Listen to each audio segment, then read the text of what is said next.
আওয়ামী লীগের কোন দোষর যে আওয়ামী লীগের আপনারা জানেন বৈষম্য আন্দোলনে বৈষম্য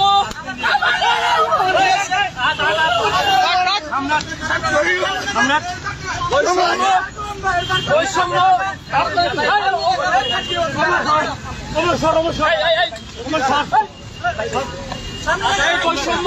আন্দোলনে যে আপনার সাধারণ শিক্ষার্থীর উপরে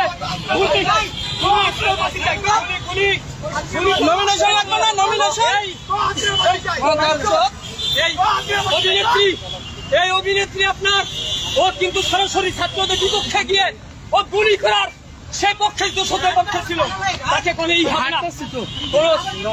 ছাড় হবে না। সমস্যা কি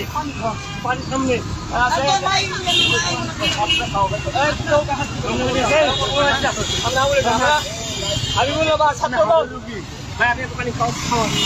বললাম আপনি জানেন ভাই আমাদের দুইজন শহীদ হয়ে গেছেন 100 রুপায় হাত হয়েছে গুলিবন্ধ ছিলেন দেরি হবে না।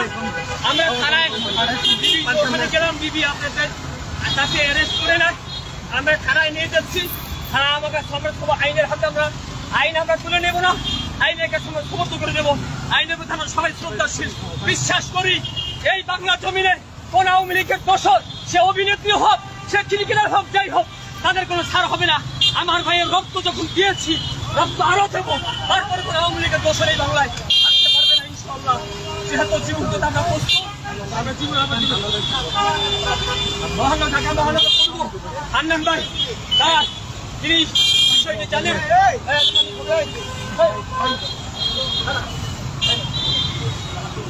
আমরা চাচ্ছি আইনের কাছে তুলে দেবো, আইন অবশ্যই তাদের বিচার করবে। এটা আমাদের ঢাকা মহানগর পূর্ব ছাত্র দলের বিপ্লবী সাধারণ সম্পাদক ভাই বিষয়টা তিনি জানেন এবং সরকারি সভাপতি সোহাগ ভুইয়া তিনিও বিষয়টি জানেন। আমাদের সেই 2000 ভাইকে নির্মমভাবে আপনার জঘন্যতম ভাবে সেই খুন করেছেন, গুলি করে হত্যা করেছেন, লাশকে পুড়িয়েছেন। সেই অভিনেতা সে অভিনেতা দেখো অনেক অভিনেতা ভাই বৈষম্যের পক্ষে এই সিদ্দিক এই কুলাঙ্কার এই জঘন্যতম লোক সে কিন্তু বৈষম্য আন্দোলনের পক্ষে ছিলেন না। এ কিন্তু ডিরেক্ট হাসিনার পক্ষ নিয়ে দোষণ নিয়ে সাধারণ শিক্ষার্থীদের বাংলাদেশের বিপক্ষে তিনি দাঁড়িয়েছিলেন এবং বাংলাদেশের ছাত্রদের যে পরিমাণ ভুল করেছিলেন তাদের পক্ষে তিনি দাঁড়িয়েছিলেন একটিমাত্র আসনের জন্য। কিন্তু ভাই এই অভিনেত্রীকে আমরা সেদিন বয়কট করেছি যেদিন সাধারণ শিক্ষার্থী তাদেরকে পাই নাই। আমি বলতে চাই যে অভিনেত্রী হোক যাই হোক কিন্তু আওয়ামী লীগের যে দোষর তার বিচারে বাংলা জমিনে হবে, আওয়ামী লীগের আস্থা নেই বাংলাদেশে হবে না। একটি স্পষ্ট বার্তা বলতে চাই, সে ক্রিকেটার হোক সে অভিনেত্রী হোক কোন আওয়ামী লীগের দোষরে বাংলাদেশ হবে না, তার বিচার হবে। ডিবি কার্যালয়ে ডিবি বলছে থানায় সমর্থ করতে চাই আমরা ডিবিকে বিশ্বাস করি না, আমরা নিজেরাই থানায় সমর্থন করতে চাই। ছাত্র দল আমাদের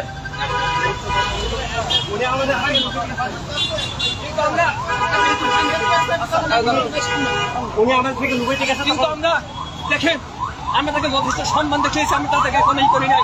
জনগণ তাকে দেখে সৃষ্টি করছে। ঢাকা মহানগর পূর্ব ছাত্র দলের বিপ্লবী সভাপতি সোহাগ ভুইয়া ভাই তিনি বিষয়টি তিনি তাকে যখন বলা হয়েছে এবং সাধারণ সম্পাদক হান্নান শরীফ ভাই সে বলেছেন ছাত্রদল কখনো আইন হাতে তুলে নেয় না। আমরা থানার কাছে সমর্থন করছি আমরা এবং আদালতের মাধ্যমে বাংলার জন্য তার বিচার হবে। এই একটা কথা। দ্বিতীয় কথা হলো ভাই ছাত্র দলের কেন্দ্রীয় সংসদের কেন্দ্রীয় অল্প